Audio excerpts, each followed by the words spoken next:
Kay salamat kayo Brother Ingkol at igsoon sa Kingdom of God. Ato ihatag ni Brother Silbert Dundiano, Senior Alias Veritas sa Catholic Faith Defender alang sa iyang timbaya. Salamat, Brad Nicolay. Mayong hapon, Brad Mitch. May hapon. Brad Incol, Tatay Day. Si Brad Douglas. Si Danny sa technical side. Atong manager, o sa tanan niya sa RMN Dipolog, no? Hapit na ito mo balhin.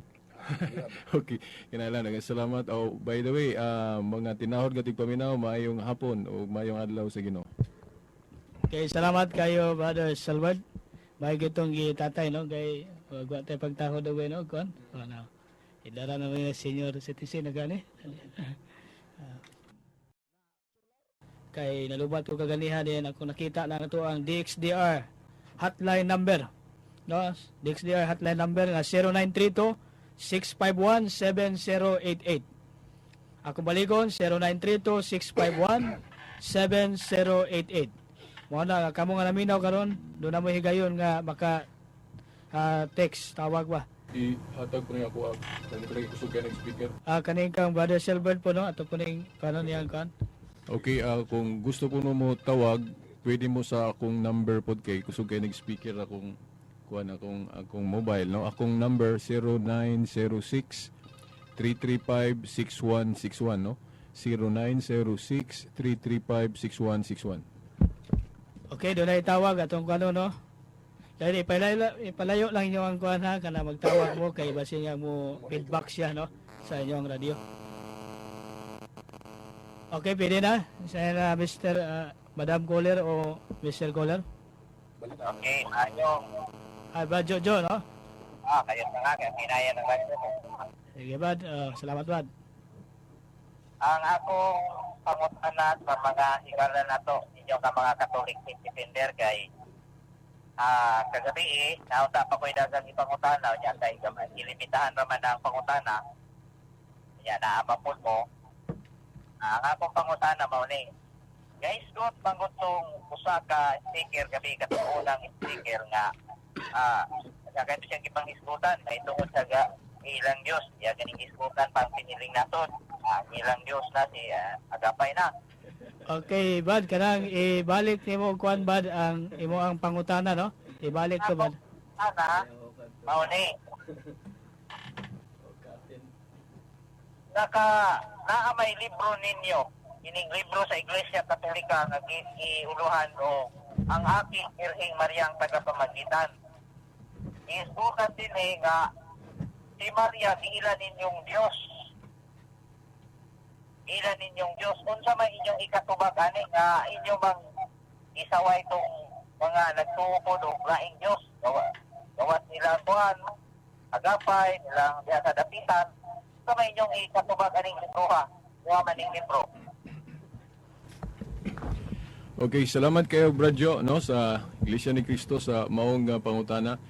Sa akong pagka-Katoliko Bradjo, wala mitudluing si Santa Maria Dios. Ang usa sa prueba ana tungod kay ang among usa ka Dios naa lang sa tulo ka persona, Amahan, Anak ug Espiritu Santo. Kana lang nga statement nagtug-ana nga wala magtudlo ang simbahang Katoliko nga si Santa Maria Dios. Pero siguro kanang libro nga gikutlo ninyo mas maayo siguro kung unsa na siyang libro ha ato na siyang i-cross examine kay naarabay libro nga Katoliko nga nagpadayag sa kabulahanan ni Mary nga nigamit og mga hyperbolic terms nga pagasabto nato sa iyang ipasabot nga dili literalon nga Dios jud ingon nga espiritu o ay sinugdanan dili mamatay no. So ato sa nang i-cross examine ng quotation kung literal ba na or hyperbolic o any kay daghan man gud mga idiomatic expressions, mga kanang gitawag natog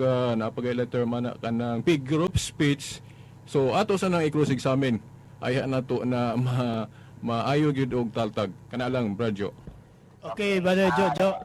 Daghang salamat. Pangulap na ko ni kung musugot mo aron din nato magkuha ninyo ang sa libro. Ako pasahod ang padlag gamay lang kayo. Okay, Brad. Okay. Ingon din sa baong libro na paligunon mo, merhen ko ang akong lawas o galas sa ikaila sa kahumo nga walay katapusan. Walay katapusan dahon-dahon. Alagaron ko ikaw sa matinud-anon o sundon ang imong mga sugo, himayaon ang imong ngalan o grasya, igugmaon ko ikaw sa tibuok, kainit sa akong kasing-kasing, timbahon o suman tungod kay Diyos ka sa kaluoy. Kana nga bahin, Brad Silver, unsa man eh, hyperbole, figurative, kay gawas na gilas yung Diyos sa kaluoy, ingon pa yun nga, walay katapusang gaong si Maria. Okay, salamat kayo, Bradjo, no? So, kana, no? Kining akong tubag, akong iklaro, parang dili ko ma-charge sa mga expert po nga katolik kong mohatag kog objective pero speculative ra di ay. So, kini akong tubag is speculative tungod kay wala po ko kabasaan ang libruha tibuok. Maybe quotation lang, no? Inani, Bradjo, ang akong tubag, no? Sa akong speculation, ana, hyperbolic term o pananglit or naa ba siya ipasabot ba, no? Muhatag ko ni mo example sa Exodo City 1, giingon diha, nag-ingon ang Dios ni Moses, Moses, himuon ko ikaw ingon nga Dios sa atubangan ni Paraon. Kana dili nato nasabton nga Dios gyud si Moses sa kahimtang kay natural binuhat gud si Moses na sinugdanan na apoy katapusan. So atong sabton sa ibot pasabot sa Dios ana sa Catholic nga exegesis ang bot ipasabot ana tungod kay gihimo siyang leader, gihimo siyang panguo, leader sa mga Israelitas, samag Dios siya sa katungod kay mutuo man niya, di ba? Mutuo man sa Dios. So ingon ana, pero dili gyud sa kanang kahimtang kay dili man espiritu si Moses. Mamatay man siya. Gibuhat lang siyang leader, ingon nga Dios tungod kay mutahod kinahanglan ang mga tao niya. Now, sa kanang statement po diha, sa akong speculation ana, gipahimug-at diha ang pagkabulahan ni Mary nga tungod kay balaan siya, maayo siya nga pagkababae, tungod sa iyang influensya, mahimong unsay pangayoon niya, murag masugo niya ang Dios sa pagpagawas. For example, sama atong kasal sa Kana, dili pa panahon pagmilagro ni Kristo, pero tungod sa hangyo sa iyang inahan, Mama Mary, may milagro gid si Kristo, murabag nasugo niya ang Dios niya tung higayuna. So mura siya Dios tungod kay ang Dios mismo gali nito, oh. Nagmilagro nga di pa niya panahon utas pagmilagro. Ana ba murag sabto nato na sa mga kanang gitawag atong figure of speech or any term nga magamit nato ana nga dili nato yatakan gyud ba ang lintungan na yang ipasabot. Kana lang, Bradjo. Okay, Brad, kay last nga panahon, Brad, sa pag Brad Nicolay, kining kagabi nag-isgot tangon ang atong tigala sa hininga kayong kining katong so nga nadya nga po siya ipangutana nahigit ko na sa Biblia ang Juan Katolika ya, ipasa siya mga versikulo ang akong pangutana ni Brad Silver kining isulat sa usa ka pari na si Juan Trinidad. Ingon din ngayang ulan siyang libro, ang Iglesia ni Cristo at iba't ibang piktang protestante, page 25. Ingon din hindi galing. Okay, na ano, balik daw ni ron. Pabuto na to. Okay, Brad. Basi na ilang. May text diha Nicolay. Wala. Okay, na balik ka, no? Na ko na to. Okay, Brad? Okay. Ako tiwason, Brad Nicolay. Okay, Brad. Ang ingon din sa maong libro, ingon din nga, galing kay Jesus ang pangalang Iglesia Katolika Apostolika Romana. Ngunit, hindi dapat pangalan ang pagtalunan, kundi ang katotohanan. Ang ako pangutana, Maong, iangkon man sa pare nga si Juan Trinidad na hindi galing kay Jesus ang pangalang Iglesia Katolika Apostolika Romana. Ang pangutana, asa man din nagagigan? Okay, Brad? Okay, salamat kayo, Bradjo, no? Tinuod ang giingon ni si Juan Trinidad nga ang Iglesia Katolika Apostolika Romana dili gyud exactly gikan jud ni Kristo kay sa atong nahibaw-an kanang pagtawag og Catholic kana gyud litra por litra ato nang makaplagan sa sulat ni Obispo Ignacio, no? Mga 17 to 110 AD sa pag-describe niya sa iglesyang gitukod ni Kristo nga universal o lukop ba. Dayon kanang apostolic pod dito na gibase pod sa Episodos 20 katong sa Council of Nicaea ilan nang gipuno na nga description kay sa Jeremias 31:21 butangan magdescription o timaan giisgutan mga ning Brad Mitchell usa na sa pagpamatuod ilhanan dili kay ngalan lang. So mo na apostolic then kanang Roman sa Council of Trent 1546-45 purag around ingon ana dayon katang sa to purag mura man siguro no Roman apostolic Catholic yes o kana dili gyud exactly gikan kay ang pagkakumpleto ana ganin adto bang First Vatican Council 1870 na kumpleto ng description official description sa church. So mao na ang litra por litrang pagmugna ana dili gyud gikan ni Kristo pero dunay gibasihan. No, dunay gibasihan. Gani nakadungog man ka Bradjo gabi sa explanation ni Brad Sok unsang mga bersikulo hanggi base niya na. Kunya ang simbahan pod nga gitukod ni Kristo dunay gahom sa paghimo ana no kanang binding and loosing ang inyong idili diri syuta idili sa langit inyong itugot Mateo 18:18. So ingon ana gani kanang paghingalag iglesia ni Kristo dili magyud na gikan sa baba ni Kristo. Kinsa may galitok ana San Pablo, di ba?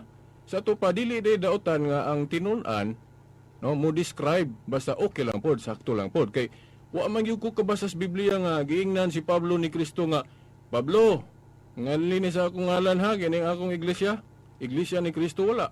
Wa tay litra por litrang mabasa. Buot-buot ra na ni Pablo kay sakto man pod, no? Nga iglesia ni Kristo gyud ang gitukod ni Kristo. O mao pod si Obispo Ignacio, disipulo man siya ni San Juan. So in like manner kung si Pablo pwede siya mo describe, si Obispo Ignacio pwede po siya mo describe. Mao na Catholic, approved na sa langit. Kana lang Bradjo. Kay salamat kayo sa tigso nga si Brother Jo Ruliorata nga nanawag karon. O na nga doon sa ko ipahibalo gamay no nga nagpasalamat kami sa grupo sa Catholic Faith Defenders Dipolog sa mga naminaw kagabi sa Bible Rally no dito sa diri sa Dipolog Boulevard. Excuse me, Brad Nicolay, no? Kana day akong kalimutan niya ako. Especially good akong na-admire kay kun ni Brad Mitchell. Kay daghang gipang invitar pero wala mo sanong, no? Hibalo si Brad Mitchell nga tingali dili to fair kay control gutos Katoliko pero hingtambong gis Brad Mitchell. Di ba? So, mo na ni-admire gyud ko ni Brad Mitchell ug sa uban pang nitambong didto nga dili mahadlok bisan pag maalkansi sila kay amo si FD control gud to. Di ba? Pero hingsanong gis Brad Mitchell na tinuhuan diha nga mabintaan gid igid mosugot. Igid mosugot. Mao lagi dila ko mo hisgot kay murag sakit pod. Mao na ni admire ko ni Brad Mitchell og katong kauban pa niya nga murag Adventist man siguro to na kay kauban ni Brad Mitch. Salamat no. Kay kamo pod mapusigir pod mig tambong gyud og inyong kontrol. Kay maulo mi tambong gali mo nya kami dili mo tambong sa inyo. Mao na Brad Nicolay ha tambong ta. Okay. Sige. Okay, salamat kayo. Wala ito nga nagpasalamat to nga na si Brother Sok Fernandez sa kagabi nga mga to ang Catholic Faith Defender nga labi na yun nilang Brother Woodrow. Pinalimtan pa gyud si Brad Jo uday no sa Iglesia ni Cristo. Salamat ug katong iyang kauban og sa wa pa nato manganli no. Salamat kay ninyo. Muna nga salamat kay taninyo nga nagtambong labi na mo to nga si Brother Sok Fernandez, si Brother Woodrow Makiling. Ato ang Catholic Faith Defender diha sa Dumaguete. No, nagkadaiya no kay national man gud tong dunay meeting no sa CFD. Salamat po ta ni Brother Mitchell ug sa uban pa nga naa dito. Okay, salamat kayo Brother Tatay Francisco Ingkol. Alang sa Kingdom of God nga nag-auhag gyud nga ang tanang reliyon upasakop gyud niya no ni Tatay sa iyang Kingdom of God. Mo na iyang auhag. Ato isunod sa lain nga mo paambit mga igsoon si Brother Silbert Dondoyano sa Catholic Faith Defender. Salamat kay Brad Nicolay tay. Salamat kayo sa matulunanong gipaambit nimo. Okay. Now kining akong ipaambit duha ni ka punto akong ipaambit karon no. Mga tinahod nga tigpaminaw. Una kining mahitungod sa pagtawag og father o papa sa kinatsila. Kina magoy pangutana nakadumdum ko nga hangtod karon murag wala ni siya malinawi diri sa atong tulumanon no. Nalimot ko kinsa tong nagbrought ani nga pangutana Nya wala nato ni matagay og tubag o di ba ka natubag na pero wa siguro maklaro, no? Okay. Kay sumala sa pagtuo na tong Katoliko, naamatay ka nang gitawag og list of popes, listahan sa mga santo papa. Oh, sa may papa, father. Oh, naamong ko diri sa Roma 15:16 nga si Abraham gitawag og father of us all. May siguro basahon na ko ni Roma 4:16. Ingon, therefore it is of faith that it might be by grace, to the end the promise might be sure to all the seed, not to that only which is of the law, but to that also which is of the faith of Abraham, who is the father of us all. So si Abraham pwedeng isipon o ilhon na to nga father of faith o amahan na tong tanan. Sa ato pa kinatsilaon papa. Yang anong mangula man mo ma-appeal ang ngalan Brad Nicolay, no? Ni Abraham sa listahan sa Santo Papa. Yan, indot kay ni siya nga pangutana. Ingon anira ang simple kaing tubag. Atong tanawon og asa siya nakalista nga linya ba? Pras ba ng presidente?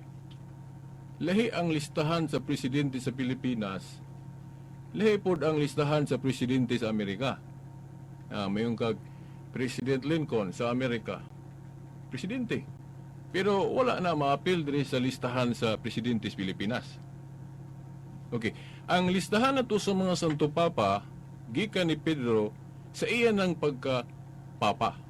Yang pagka-father ba, kay gitugyanan man siya mga Yahweh sa gingharian sa langit niya. Sumala sa Isaias 22:20-23, ang but pasabot ana, kani kung tunan na to ng Book of Isaiah, katungdanan man na sa pagka-primero ministro o prime minister, pwede po dubaro na itong executive minister, second in command to the king.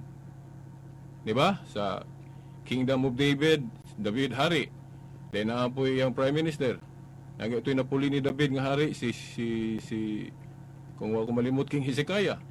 Then si King Hezekiah na ay second in command, wala na siya vice president or prime minister or executive minister. Ang simboloan ang gigamit nga himuon kang prime minister o executive minister tugyanan kag Yahweh. Key, no? Key of the house of David. Gahom na. Tawagong kag father. Sa to pa papa. Now, diri sa pagkapapa ni Pedro, katungdanan man kung ang usa ka katungdanan gani mabakante doon lagi mapuli, plus at para sa tong katungdanan ni Judas na bakante doon ay mapuli. Pero kining katungdanan ni Pedro lahi ni sa ubang mga apostol. Kay ang pagkapapa ni Pedro tinugyanan gyud sa mga Yahweh nga hirian sa langit. Kung but nato sabton, authority man ni Kristo. Sa pagka one shepherd, usa ka magbalantay. Teksto ana pinadayag 3:7 nga si Kristo may naghawid anang ki Yahweh nga gitawag siya og santo pata holy. Oh, holy ang nagkupot si Yahweh. Naa niya ang Yahweh nga nagpasabot og authority to bind and loose, pagdili og pagtugot. Sampol ana gigamit ng gahuman ni Kristo. Dunay death penalty ang mga Hudiyo. Pero pag-abot ni Kristo kay naa man siya anang gahom sa pagdili og pagtugot, mahimo dili na niya iimposar kanang death penalty sa mga Hudiyo. Kay naa man siya gahom sa binding and loosing. Mao na nga silutan na untag death penalty si Magdalena. Balos Kristo nga naay death penalty mga Hudiyo. Pero wala niya tumana. Di ba? Ito pa, iyang giluagan muna, binding and loosing. Yan naman kay di mo siya gustong patyon si Magdalena ato higayon na. So mao na gahom ni Kristo pagka one shepherd sa kamagbalantay. Pagka pangulo pero kinsa may gitugyanan niya ana. Gitawag na mo na kung wala siya may mo take over. Second in command to the king. Mura yung vice president or vice mayor. Wala diha ang mayor, automatic ang vice mo take over. Pagka wala na si Kristo, siyempre kinahanglan doon nagay mo mango. O Klaro man na sa pagtuong Katoliko si Pedro ana kay siya may gitugyanan sa mga yawis king harian sa langit. So to pa lahi po ning listahan dire. Sumusunod ni Pedro. So si Abraham wala mabutang sa mga santo papa na to kay ang iyang pagkapapa o pagkapader wala man sa linya aning katungdanan ni Pedro. Oh, pero pader gapon siya, pres nako, pader man ko. Di ba? Oh, pero wala mabutang sa listahan sa mga santo papa kay exclusive man ang katungdanan ni Pedro nga sunod-sunuron pug siya mopuli pras anang katungdanan sa pagka Chief Justice. O lahi po na. Lahi po na listahan niya. Lahi ang listahan sa Chief Justice sa mga Amerikano sa ilang korte, lahi po ng listahan sa Pilipinas sa iyang Supreme Court. So na nga si Abraham pader pero tanaw na to sa history ang iyang pagkapader dili man sa linya sa katungdanan ni Pedro. O na nga, may laing listahan ni pakita bisan sa Wikipedia, list of popes. Peter to Pope Francis. So lahi po ng listahan na. Pagka Prime Minister na, Executive Minister. So mao na nga ang present nga kupot ana ang katungdanan ron atong Pope Francis. Oh. Dayon, 1 Timoteo 3:2, gisgutan ni Brad Mitchell ganina. Pero ng Pangulo Simbahan na may usa ka asawa, no? 1 Timoteo 3:2. Tanaw na to ang kontekst sa pagsulti ni Pablo ana. 1 Timoteo 3:2 sulat na ni Apostol Pablo sa unang siglo nga ang celibacy optional. Optional. Di ba? Na may ba celibacy kana dayong tudlo ni Kristo sa Mateo 19:12 nga dunay dili makaminyo tungod sa harian sa langit kana bang ihikling nimo imong katungod sa pagminyo kay mualaga ra gyud ka sa Ginoo murag ang simbahan ra gyud imong asawa ba murag ana ba so tudlo na ni Kristo nga dili magminyo as a vow pero dili doctrine that is a discipline gani sumala sa description sa simbahang Katoliko lahi po tong pagtulunan sa yawa nga dili sa pagpangasawa raspa gali bayag laki gyud katong mga gnostics may giigo ni Pablo ana dili man ang bawop silibasi kay si Kristo gatudlo ana Mateo 19:12. Oh. Now, during sa pag-istorya ni Pablo ana 1 Timoteo 3:2, ang bawop silibasi optional. So meaning dunay minyo, doon na pwede dili nga mga pare. Prueba na si Pedro minyo. Gani sa listahan sa mga santo papa, adunay mga 28 to 30 ka mga popes minyo. Sa dihang optional pa ang bawop silibasi. Oh, pero pag abot sa panahon nga nakaunahon na ang simbahan nga ato na lang ning i-vow. Himuon na tong requirement nga ang magpare mas mayo siguro i-single na lang na to. Ibutang na sa canon law gani. Pero gani dili man na siya absolute kay ang Eastern Catholic allow man ang minyo ang ilang pare. Dirira sa Latin sa Western Catholic priest may gipabaw gyud celibacy. And that is binding because ang church na ay gahom, binding and loosing. Ang inyong idili, dili syuta, idili na ko sa langit. So ang tubag, shortcut, anang 1 Timoteo 3:2, panahon ni Pablo, optional ang ilang silibasi, munang naingon siya, kung obispo ka, leader ka, kinahanglan, usa ra gyud asawa. Dili kay, kinahanglan gyud mga asawa. Kay kung kinahanglan gyud mga asawa, patay si Pablo. Kasala. Kay dili man minyo si Pablo. Si Kristo, dili minyo. Di ba? Oh. So mo na itubag anang 1 Timoteo 3:2 nga, ang Pangulo doon ay usa ka asawa, kinahanglan man gyud nga usa gyud asawa kung naay asawa. Una sa optional nga era. Pero pag abot sa panahon nga gihimo na siyang canon law, requirement, discipline, dili na doktrina kaysa akong pagtuon sa pagtuong Katoliko, di na doctrine. No? That is discipline. Nga ang gibase sa gisulti ni Kristo, mao na kay na may gahomang simbahan ana, mao na nga karon balido na nga balaod as a canon law nga mo observe ang mga buot magpari ana nga mag-single. Nga pa ba time, Brad Nicolay? Okay, kuha na to, no? Mo turn over na ta. Kinapi ka Sorry. na. Wala, sorry kayo. Sunod na lang. Ato na yung tuki, no? Salamat.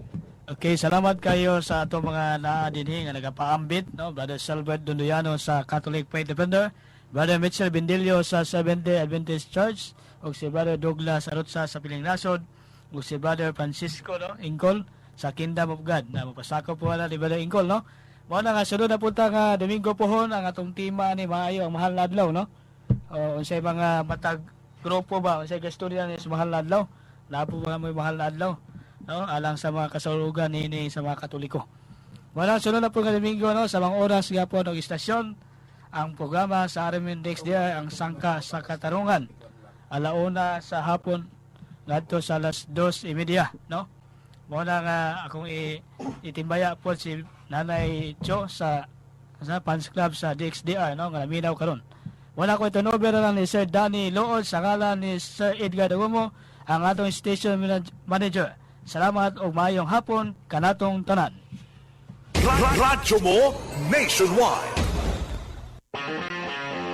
Ito ang Emperador Bunso 350ml. Astig ito! Tama ka dyan! Ang cute! Tama ka dyan! Ang lakas! Tama ka dyan! Ang sarap! Tama ka dyan! Ang dami niyong hirit! Simulan na ang inuman ng Emperador Bunso 350ml. Emperador Bunso 350ml. 100% tagumpay! Tama ka dyan! Drink responsibly. Pride with fabric conditioner. Gaan na ang labunon. Mao nga si Mrs. mas